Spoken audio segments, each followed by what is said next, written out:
Salut, c'est Jonathan. Bienvenue au podcast Ma Semaine Star Wars.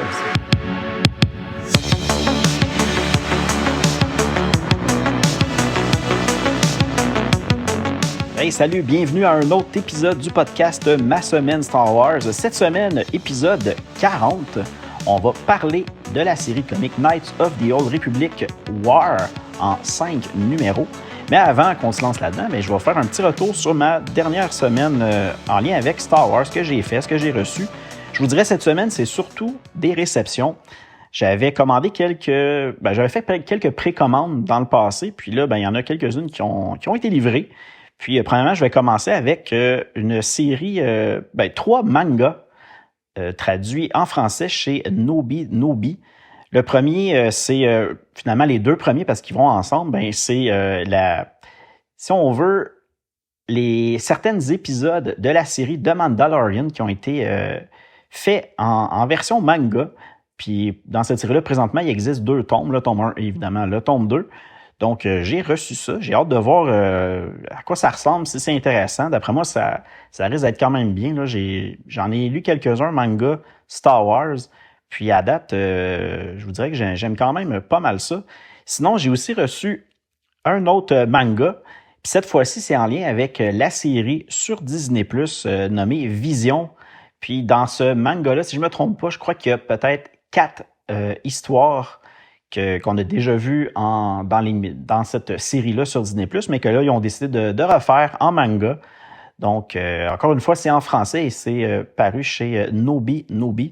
Donc, puis je peux vous dire rapidement comme ça que c'est les premières fois que je me commandais des mangas publiés chez Nobi en français. Puis je peux vous dire tout de suite que côté qualité des livres, j'ai été vraiment très impressionné. Puis en plus, c'est des livres qui sont pas très chers, mais vraiment, ils ont même une pochette protectrice par-dessus justement la couverture. Puis en tout cas, c'est super beau. J'ai été très impressionné.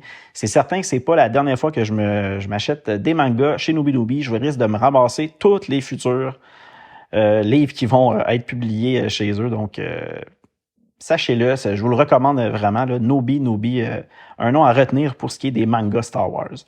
Sinon, j'ai reçu un autre gros omnibus. Celui-là, c'est une précommande que j'avais fait il y a au moins 1 an et demi, presque 2 ans. C'est le gros omnibus Star Wars Legend, The Empire Omnibus Volume 2, donc le deuxième en lien avec la série The Empire. Puis dans ce gros omnibus-là, on a droit à une suite, plutôt la suite des comics de la série Dark Times.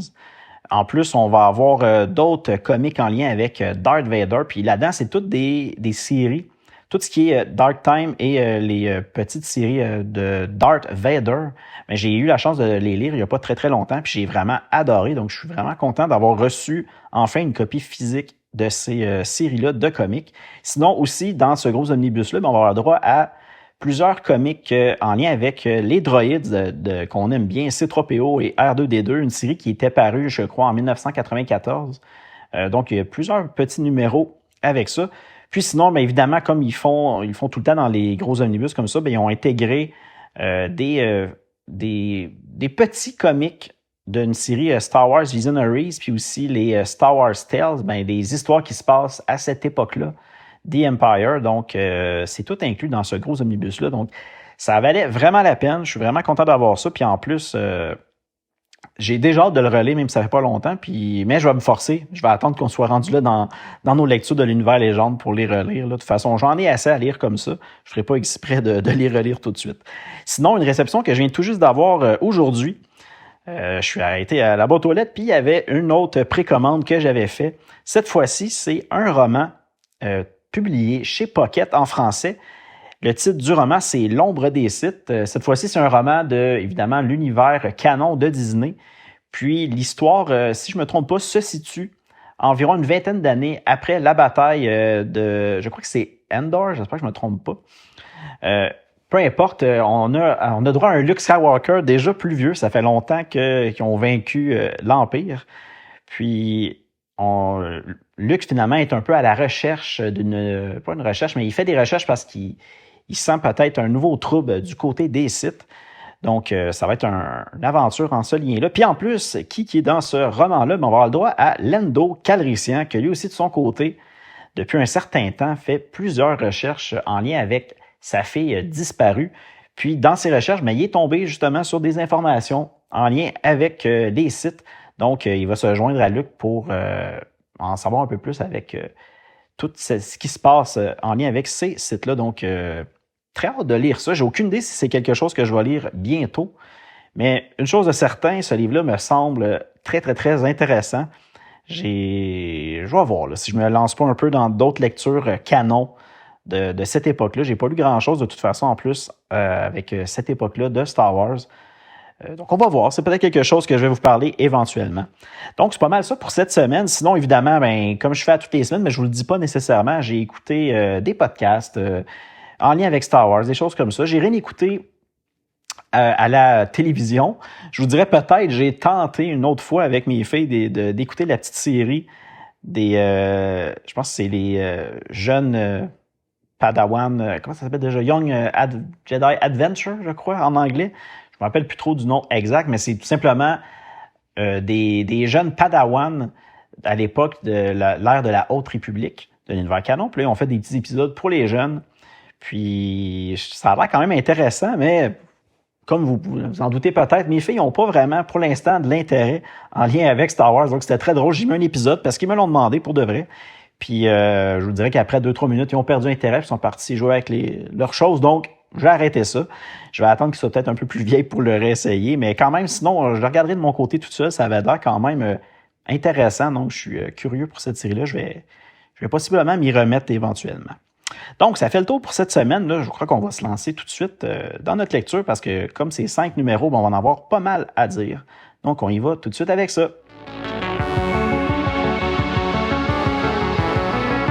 Avant de commencer notre résumé, j'aimerais vous rappeler qu'à partir de ce moment, je vais spoiler et divulgacher. Donc, si vous préférez ne pas l'être, je vous invite à prendre une pause, aller lire notre sujet de la semaine et revenir ensuite. Sinon, vous êtes avertis et on commence ça tout de suite.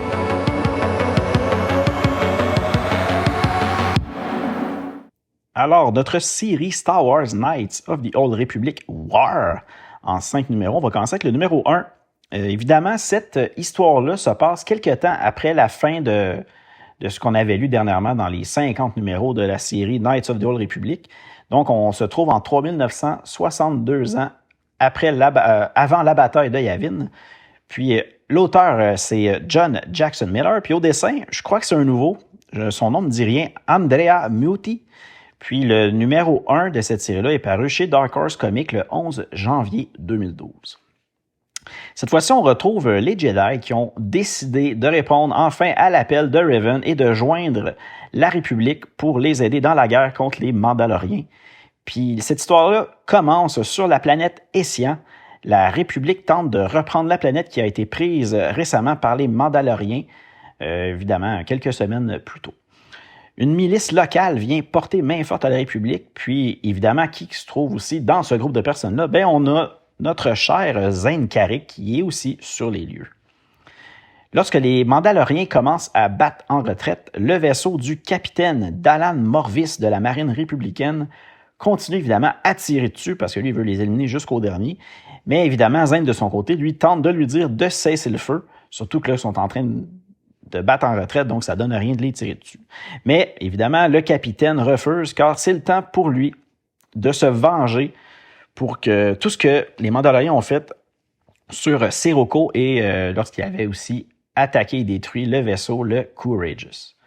Là, tout à coup, il y a un autre vaisseau Mandalorien qui surgit, puis Zane repousse le capitaine pour le protéger. Le vaisseau Mandalorien, évidemment, est détruit. Puis là, à ce moment-là, il y a une Mandalorienne qui surgit avec son enfant, puis Zane se dépêche à aller les aider à s'échapper avant qu'ils se fassent abattre par les hommes du capitaine. Là, on s'en doute très bien, le capitaine est vraiment pas content que Zane ait décidé d'aider quelqu'un du côté de l'ennemi. Puis Zane lui dit tout simplement qu'il se fait pas confiance, même à lui-même, de savoir qui doit vivre et qui doit mourir. Donc, c'est pour ça qu'il a préféré l'aider à s'enfuir. À ce moment-là, on a Maître Dorjander Case et ses Jedi qui les rejoint. Puis là, on apprend qu'avant de rejoindre la République dans la guerre, Case faisait partie du Conseil Jedi. Le capitaine, évidemment, le capitaine Morvis, ben, il les remercie pour leur aide. Puis là, on voit que Maître Caisse demande l'aide du capitaine à son tour pour sortir les Mandaloriens qui se cachent présentement dans la forêt proche de où ils sont. Puis là, ensuite, ils pourront, finalement, lorsque le capitaine va les avoir aidés à sortir les Mandaloriens cachés de la forêt, ben, ils pourront, eux, sécuriser le mont Savage du haut des airs. Mais là, on voit que le capitaine n'est pas trop d'accord. Lui, il dit qu'il propose plutôt une autre idée, de brûler complètement la forêt, ce qui prendra beaucoup moins de temps. Évidemment, Zane est vraiment contre ça. Il n'est pas du tout d'accord. Tu sais, pourquoi faire des victimes pour rien quand il pourrait tout simplement les évacuer? Donc, Zane décide de les quitter et d'aller aviser les Mandaloriens lui-même de sortir de la forêt pour ne pas qu'ils se fassent tous tuer. Une fois que Zane arrive dans la forêt, bien, il découvre plusieurs armures mandaloriennes vides. C'est vraiment étrange comme ça. On voit des armures partout sur le sol. Il n'y a vraiment personne qui est là. Mais à ce moment-là, évidemment, l'attaque sur la forêt débute et Zane il se cache pour se protéger de l'attaque. Par la suite, le capitaine Morvis le retrouve. Zane lui explique que tout ceci était une ruse parce qu'évidemment, il n'y avait aucun Mandalorien dans la forêt.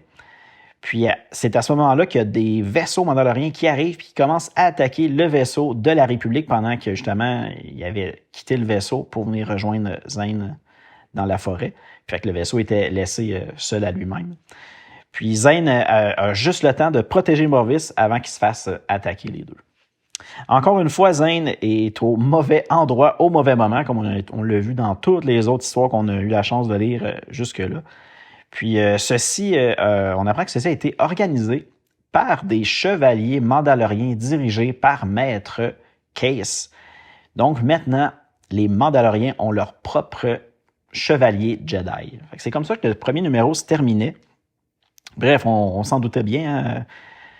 Zane était encore dans le pétrin, comme toujours. Donc, on va y aller avec le numéro 2. Le numéro 2, encore une fois, c'est John Jackson Miller. Au dessin, on a Andrea Muti encore. Puis je crois que ça va être lui pour tous les numéros, donc je vais arrêter de le nommer à partir de maintenant.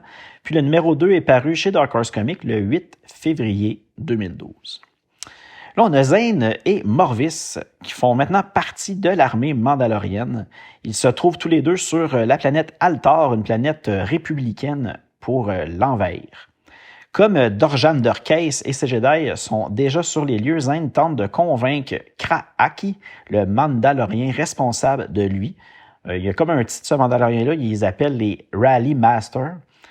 Puis là, on voit que pourquoi que Zane maintenant fait partie de l'armée des Mandaloriens, c'est que Zane et Morvis avaient le choix, quand ils ont été capturés, entre devenir esclaves ou se battre pour les Mandaloriens. Parce qu'on le sait, les Mandaloriens n'ont pas de problème à recruter différentes personnes tant que ça fait agrandir leur armée, mais eux sont bien contents avec ça.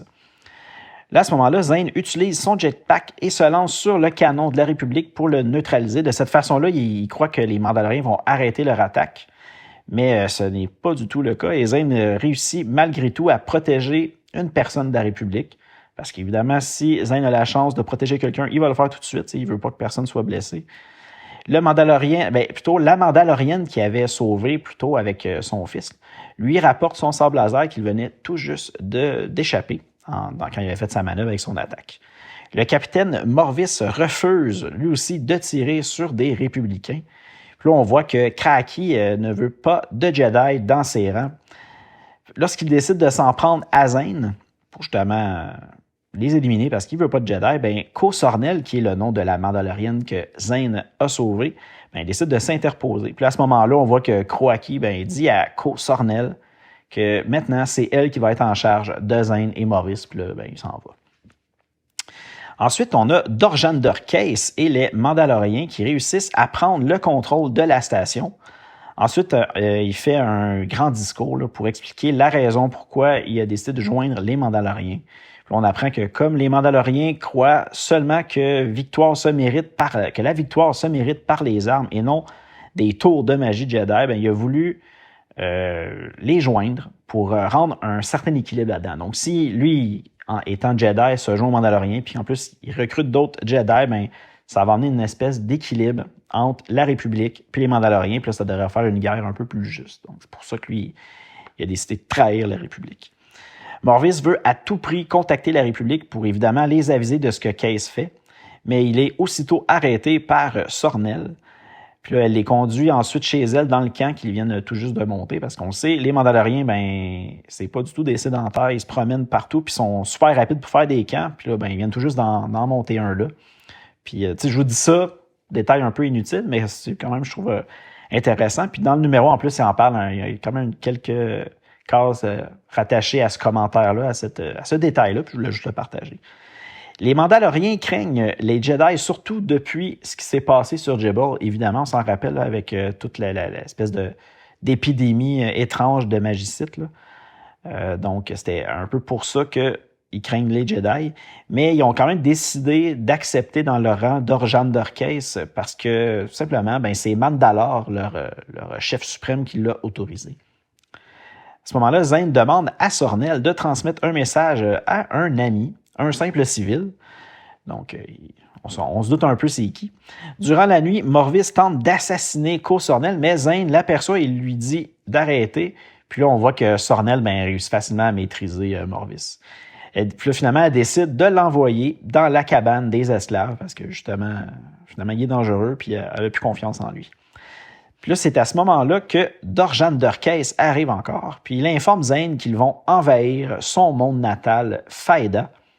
Puis on avait appris un peu dans ce numéro-là ou l'autre d'avant que la famille de Zane est retournée vivre sur son monde natal dernièrement, là, après tout ce qui s'est passé dans les dernières histoires.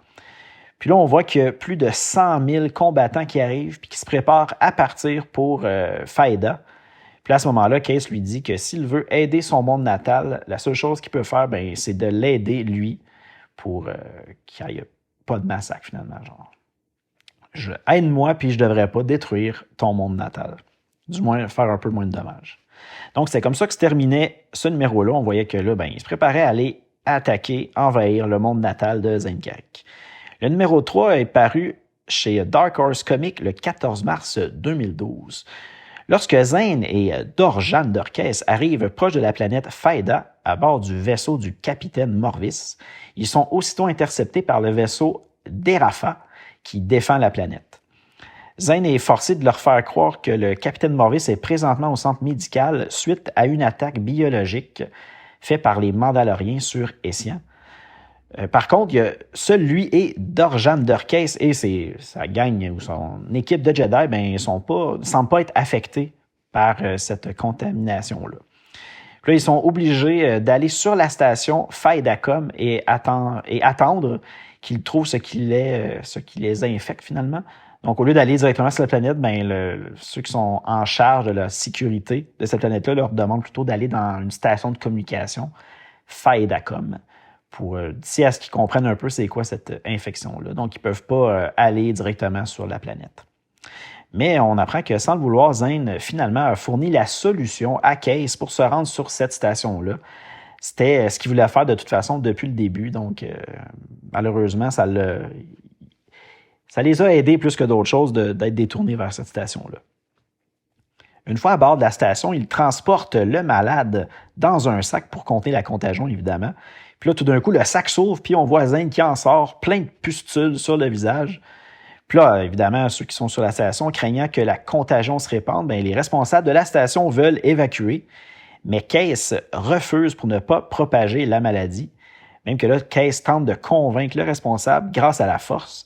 Mais Crack se tanne et attaque avec les autres Mandaloriens. Donc, il n'était pas capable de les manipuler, Case. Donc, évidemment, le Mandalorien, Crack, lui, de toute façon, la magie Jedi, tout ça, il croit pas à ça, il aime pas ça, puis il va sortir ses armes, puis il va attaquer finalement.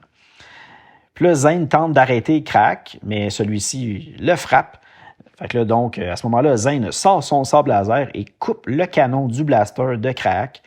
Puis là, on voit que Case les arrête, puis leur dit de cesser tout de suite leur petite guerre. Là, comme, ils sont pas là pour ça.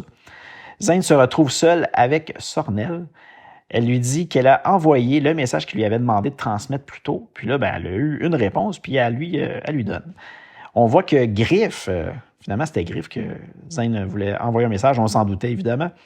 Ben, Griff a réussi à trouver des informations en lien avec Case, comme il lui avait plutôt demandé dans son message.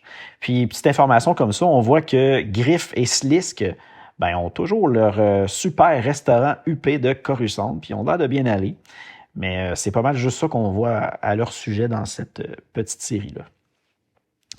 Là, on revient. Zane confronte Case avec les informations qu'il vient tout juste de recevoir de Griff. La République surveillait déjà Dorjan Dorkes depuis environ 30 ans. Il avait été capturé par les Mandaloriens durant la guerre des Sith, puis il avait vécu parmi eux comme un des leurs. Puis quand les Mandaloriens ont perdu la guerre, il est retourné chez les Jedi. Mais comme il était contre la guerre contre les Mandaloriens et que la République n'aimait pas trop ça, ils ont réussi à trouver une façon de le renvoyer. Puis c'est pour ça que maintenant, ils veulent attaquer, je dis maintenant ils veulent, mais c'est plutôt maintenant Case, pour se venger, il veut attaquer l'Académie sur Dantooine et élever lui-même les jeunes Padawan pour qu'ils fassent partie de ces chevaliers Jedi mandaloriens. Fait que c'est un peu son objectif principal, c'est d'aller chercher des élèves pour justement agrandir son armée de chevaliers Jedi mandaloriens. Puis là, on apprend d'autres informations. Case, dans le passé, était en couple avec Varda, une Mandalorienne, et ils attendaient ensemble un enfant, mais un jour, elle a été tuée par une bombe de la République lancée de la main d'un Jedi en plus. Puis là, Case est convaincu que les Mandaloriens vont gagner cette fois-ci la guerre. Par contre, il veut accélérer les choses avec plus de chevaliers Jedi Mandaloriens. Donc, c'est un peu ce qui explique pourquoi il est en train de faire cette invasion-là pour capturer plus, ou plutôt entraîner des nouveaux Jedi Mandaloriens. Il dit même à Zane qu'il n'a pas bien été traité par la République. Il dit ça plutôt comme quoi que Zane, lui, il voit que Zane n'est pas bien traité par la République puis qu'il aimerait plutôt qu'il se joigne avec lui dans sa mission. Évidemment, est-ce que Zane va le suivre? Je ne penserais pas. Case demande à Sornel d'enfermer Zane parce que justement, il n'écoute pas, il ne veut pas. Puis comme Zane avait aidé Sornel à s'enfuir, on l'avait vu au début des autres numéros, là, quand il avait aidé Sornel, elle décide de faire la même chose pour lui puis de le laisser partir au lieu de l'enfermer. Puis en plus, on comprend que Sornel, elle n'aime pas que Case enlève les enfants de Jedi. Donc ça l'aide un peu à... C'est un peu ce qui l'a poussé à aider Zane, justement, à ce moment-là. On voit que Zane réussit à se rendre, à retourner sur Altar, où il retrouve Morvis, qui était enfermé dans la cabane des esclaves. Puis ensemble, il veut l'aide de Morvis pour voler un cuirassé. Donc, c'est comme ça que se terminait le numéro 3. Puis là, on voit que les choses commencent un petit peu à bouger. Donc, le numéro 4, paru chez Dark Horse Comics le 11 avril 2012, on retourne à bord du cuirassé de Dorjan Dorkes qui se prépare pour le saut en hyperespace vers la planète Dantooine. Juste avant de partir, on voit Sornel qui arrive sur le pont et assomme sans attendre le responsable des communications. Puis là, on apprend qu'elle a fait ça parce que 16 ans plus tôt, cette personne-là n'aurait pas respecté sa part d'un marché qu'elle avait fait avec elle. Donc, c'est pour ça qu'elle l'a assommé. Puis à ce moment-là, Case lui dit tout simplement de prendre sa place et de voir si elle réussit à avoir des nouvelles des autres cuirassés qui doivent partir de Altar. Sur Altar, justement, Zane manipule avec la force un Mandalorien responsable des armures pour qu'il lui laisse les armures ainsi que des casques. Une petite information encore en lien avec ça. Tantôt, je vous disais que les personnes qui sont comme emprisonnées, qui ont le choix, ou plutôt arrêtées par les Mandaloriens, ont le choix soit d'aller devenir des esclaves ou de joindre leur armée. Quand ils choisissent de joindre l'armée, le petit détail qui manque, c'est qu'ils n'ont pas le droit d'avoir un casque mandalorien. C'est un peu pour ça que le Zane décide de manipuler lui qui est en charge des armures pour réussir à avoir des armures complètes pour les personnes avec qui veulent envahir le cuirassé. Là, de retour dans la cabane des esclaves, Zane leur donne les armures et les casques. Puis là, on voit que Morvis est déçu de voir que Zane n'a pas apporté d'armes. Mais on le sait, Zane ne veut pas prendre de chance de blesser les étudiants Jedi, donc c'est pour ça qu'il leur donne un moyen de protection, mais rien pour attaquer. Morvis, il ne comprend pas pourquoi Zane veut voler un cuirassé qui peut contenir 10 000 membres d'équipage alors qu'ils ne sont même pas 100 membres d'équipage. Là, l'explication un peu de Zane, c'est que comme Case s'attend à voir arriver d'autres cuirassés, de cette façon-là, il ne va pas les soupçonner d'une attaque s'ils vont arriver ces cuirassés justement qu'ils s'attendaient à voir. Zane réussit à sortir la centaine de personnes de la cabane. Puis là, Zane surprend Morvis en train de mettre en rang son équipage. Comme il joue le rôle de Mandalorien, ils ne doivent pas avoir l'air trop organisés. Donc, on voit que Zane il se dépêche tout de suite d'aller voir Morvis. Là. Puis, il a dit, là, t'arrêtes de me mettre en rang comme ça. Là. Il ne faut pas qu'il ait l'air trop organisé. Là. Les Mandaloriens, oui, ils sont bons dans les attaques, tout ça, mais c'est pas vrai qu'ils marchent au rang comme l'armée de la République, justement. Les cuirassés commencent à envoyer les transports de troupes. Zane en intercepte un pour embarquer justement son équipage à lui. Morvis se fâche lorsqu'il voit que son équipage écoute très bien les directives de Zane. Puis là, on voit que Zane il stand, puis il décide de le remettre à sa place. Puis il lui dit que c'est pas un bon leader du tout, qu'il fait juste seulement jouer comme si c'était un leader. Morvis lui dit que c'est sa dernière chance de faire quelque chose de gros pour la République. Puis là, Zane lui dit qu'être un héros ne se planifie pas. Il faut seulement faire ce qui doit être fait quand il faut le faire. Parce que on voit que Morvis, tout ce qu'il veut, c'est que son nom veut dire quelque chose d'important pour la République, puis que dernièrement, tout ce qu'il tente, ça fonctionne pas. Puis que là, il est comme rendu à... C'est sa dernière chance de faire quelque chose de bien. Donc, c'est pour ça qu'il est un peu stressé. Mais on verra bien ce qui va se passer avec la suite. Là, arrivé sur le pont du Cuirassé, Zane confronte Garon Borm, le marshal du vaisseau. Il utilise même la force pour l'obliger à l'obéir. Mais à ce moment-là, Kraak arrive et reconnaît Zane. Alors Zane n'a pas le choix, puis il active son plan. Puis le plan consiste à ce que tout le monde commence à agir comme s'il avait attrapé une sorte de fièvre Jedi que les autres appellent dans le comic le Brain Fever. Puis même qu'ils ont pris la peine de s'enduire tout le visage, la peau, d'une concoction qu'il mangeait quand il était dans les camps de... Je ne sais pas si c'était le camp d'esclaves ou le camp de l'armée mandalorienne, peu importe, mais ils appellent ça du Bill Rat Stew, genre de mélange qui a l'air assez dégueulasse. Puis pour l'appeler la bile de rat, là, ça doit pas être très, très appétissant. Bref, ils se mettent tout ça sur le visage. Puis là, évidemment, croyant que c'est une infection du même genre que sur Jebel, le marshal ordonne l'évacuation du vaisseau. Là, Case est arrivé en orbite de Dantooine pendant ce temps-là.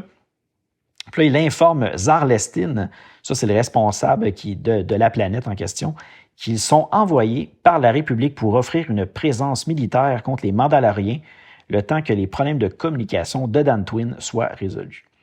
Puis là, on voit que Zane communique avec Sornel, puis il avise comme quoi qu'ils s'en viennent avec le cuirassé.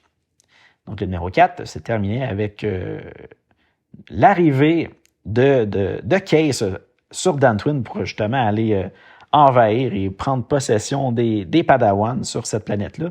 Puis en même temps, on voit que Zane, lui, de son côté, a réussi à s'emparer d'un cuirassé puis qui s'en vient aussi à cette destination-là. Le dernier numéro, le numéro 5, est paru chez Dark Horse Comics le 9 mai 2012. Puis là, on retrouve Case, ses Jedi et les Mandaloriens qui l'accompagnent, qui débarquent sur Dantooine et commencent leur attaque sur l'Académie Jedi. Zar tente de protéger les Padawans, évidemment. Un des cuirassés arrive et Zar croit que ce sont les secours qui arrivent. Mais Case, lui, montre que le cuirassé en question est avec lui et que si une attaque survient sur le cuirassé, ils vont aussitôt riposter directement sur l'Académie. Donc, à ce moment-là, Zar et les autres professeurs sont attachés et conduits dans la chambre du Conseil Jedi. Les Padawans, de leur côté, sont menés dans la cour de l'Académie. Case explique aux Padawans qu'ils vont continuer leur entraînement, mais avec les Mandaloriens cette fois-ci. Il les conduit à une navette de transport pour les mener à bord du cuirassé. Lorsque Case arrive à la navette, le commandant du cuirassé lui dit que Mandalore l'a contacté sur Altar. Il y aurait une autre mission pour Case et son vaisseau, le Frigate. Le commandant doit s'occuper de ramener avec lui les Padawans alors à ce moment-là, il remet à Case un datacube avec les détails de sa nouvelle mission. Mais évidemment, Case comprend que ce sont Zane et le capitaine Dalan Morvis qui se sont déguisés en Mandaloriens. Donc là, Case les arrête, mais tout à coup, Zane réussit à faire exploser le vaisseau de transport et Case et ses Mandaloriens sont surpris par l'explosion. À ce moment-là, Zane en profite pour amener les Padawans et son équipe vers le vaisseau Frigate. Case, évidemment, ne voulant pas les laisser partir, se lance vers le vaisseau à l'aide de son jetpack. Zane se lance à son tour sur lui pour laisser le temps aux autres de se rendre sur le vaisseau. Zane et Case, évidemment, vont combattre avec leur sable laser. Lorsque Case prend le dessus sur Zane, tout d'un coup, on voit Sornel qui s'interpose. Puis là, elle lui dit comme quoi que les Mandaloriens ont décidé que de se joindre avec des Jedi causait beaucoup plus de problèmes que d'autres choses. En plus, kidnapper des enfants, ça fait pas du tout partie de leur valeur mandalorienne. Comme Case, lui, veut absolument finir ce qu'il a commencé, il leur dit qu'il est même prêt à les tuer tous les deux. Mais Sornel lui dit qu'elle est enceinte et qu'ils attendent un enfant. Là, on comprend que Sornel est avec Case, puis qu'elle est enceinte, puis qu'ils attendent un enfant. Donc, comme on se rappelle, Case avait déjà perdu son ancienne femme et l'enfant qu'elle portait, à cause de ça, il décide de se rendre puis de ne pas poursuivre son plan. Puis là, il est arrêté par Zar, le responsable de la planète d'Antwin, pour trahison envers la République. Par contre, Case demande seulement de laisser Sornel rejoindre sa famille, ce qui accepte évidemment. Là, on est de retour sur Coruscant. On voit que Case et ses Jedi subissent leur procès et la République en font un exemple, donc ça va mal aller pour eux. De son côté, Zane retrouve enfin sa famille et Jarel qui l'attendait sur sa planète natale. Puis, une chose que je n'ai pas mentionnée au début de cette série-là, si j'ai bien compris, Zane arrivait justement à sa planète natale, mais qu'une fois arrivé au spatioport, c'est là qu'il a été comme intercepté puis amené pour aller combattre contre les Mandaloriens dans la guerre de la République. Donc, il n'a même pas réussi à se rendre une première fois à aller voir sa famille. Puis là, on apprend un peu plus tard que maintenant, Zane est devenu un lieutenant sur le vaisseau, le Reciprocity, avec le capitaine Morvis. Donc, ils sont devenus finalement des amis. Cette aventure-là les a comme aidés à devenir alliés plutôt qu'ennemis. Puis là, ça va peut-être être la chance justement au capitaine Morvis de devenir quelqu'un de bien pour la République puis que le monde se rappelle de son nom. C'était comme ça que se terminait cette dernière série-là avec notre personnage Zane Carrick. Je vous dirais que, normalement, j'essaie de vous sortir comme une scène que j'ai bien aimée, qui m'a impressionné ou quelque chose comme ça. Là. Bref, quelque chose qui était un moment fort. Mais étrangement, j'en ai pas qui me vient en tête vraiment. Il n'y a rien qui m'a vraiment marqué dans cette petite série-là. C'est une histoire qui est correcte, mais je trouve sans plus. Là. C'est sûr qu'on voit que ça fait un peu suite à l'idée qu'il y avait eu dans l'autre série des 50 numéros, que d'avoir des Jedi pour les Mandaloriens. On sait avec des Magols, les manipulations génétiques qu'ils essayaient de faire pour créer une espèce qui peut justement avoir la force pour emmener ça avec les Mandaloriens. Là. Ça avait tombé à l'eau. Là, j'imagine que c'est peut-être un lien avec ça. Là. C'est une autre façon d'avoir des Jedi chez les Mandaloriens. Mais une chose aussi qui m'a un peu dérangé, si on veut, j'aurais voulu avoir Zane encore en équipe avec Griff, Jarael, Slisk. On dirait que j'aime ce groupe-là ensemble, c'est le fun. Puis que là, Jarael puis Griff n'étaient pas dans cette histoire-là. On dirait que ça me manquait un peu. Puis quand je l'ai vu apparaître, j'étais content, mais ça dure, je pense, une page, puis après ça, on n'entend plus parler. Fait que, tu sais, moi, là, c'est une préférence. Là. C'est sûr que ça change rien. Là. Mais on dirait même que la série aurait pu terminer au numéro 50 des Knights of the Old Republic, puis que la série War était peut-être pas nécessaire, mais ça, c'est vraiment personnel. Là. Puis c'est pas une mauvaise histoire, mais je trouve que ça amène pas grand-chose. Je sais pas ce que vous en pensez. Là. Je suis curieux d'avoir votre avis sur ça. Peut-être que j'ai manqué quelque chose qui aurait pu me faire apprécier encore plus cette série-là, mais c'est pas mauvais. Là. Je vous la suggère quand même, sauf que c'est pas du tout une de mes séries préférées pour l'instant dans Star Wars. Hey, c'est comme ça qu'on termine pour de vrai, là, les Knights of the Old Republic avec Zane Carrick. Je crois pas on va le revoir plus tard, là. À moins que j'oublie quelque chose, mais je crois pas. La semaine prochaine, on va retourner à une série on a déjà lu certains, je crois qu'on a lu 4 nouvelles en lien avec ça. C'est La Tribu perdue des Sith. La semaine prochaine, on va aller avec la 5e nouvelle qui se nomme Purgatoire. Puis je vais prendre le temps de vous faire le petit résumé. C'est pas moi qui l'ai écrit, là, c'est vraiment le résumé dans la nouvelle. Ça va comme ça. La puissante dynastie Sith découverte sur la planète Kesh par les survivants du crash de la navette Omen a survécu pendant un millénaire. Tout comme l'impitoyable code Sith qui récompense par-dessus tout le pouvoir, Dame Auriel Kitté vénère le pouvoir comme tout descendant d'une noble famille et membre de l'élite des sabres Sith. Mais Lilia Ven, alors grand maître Sith, possède le pouvoir absolu et est bien déterminée à le garder. Lorsqu'un régicide échoue, entraînant un bain de sang réel et politique, Auriel est la principale suspecte et elle est rapidement condamnée à l'esclavage par le grand maître Ven. Mais en observant le pouvoir à l'œuvre, Auriel jure de se venger. Et dans la maison délabrée d'un pauvre fermier se trouve un étonnant secret qui transformerait ses désirs de vengeance en une réalité dévastatrice. Donc, le résumé, c'était ça de ce numéro-là. On va voir ça la semaine prochaine. Sinon, comme toujours, si vous avez des commentaires, des suggestions, vous voulez juste me dire allô, ben, j'ai un courriel, masemaine-starwars@gmail.com. J'ai aussi une page YouTube où je m'amuse à publier des courtes vidéos de mes nouvelles réceptions, des livres que je vous lis, des comics que je vous lis, que je vous parle, des comics que je vous parle aussi. Donc, allez voir ça. YouTube, c'est Ma Semaine Star Wars. Sinon, Facebook, Instagram, vous pouvez retrouver mes pages à cet endroit-là en recherchant Ma Semaine SW. Évidemment, le podcast est disponible sur Apple Podcasts, Google Podcasts, Spotify, iHeartRadio, Deezer, TuneIn, Amazon Music et Audible.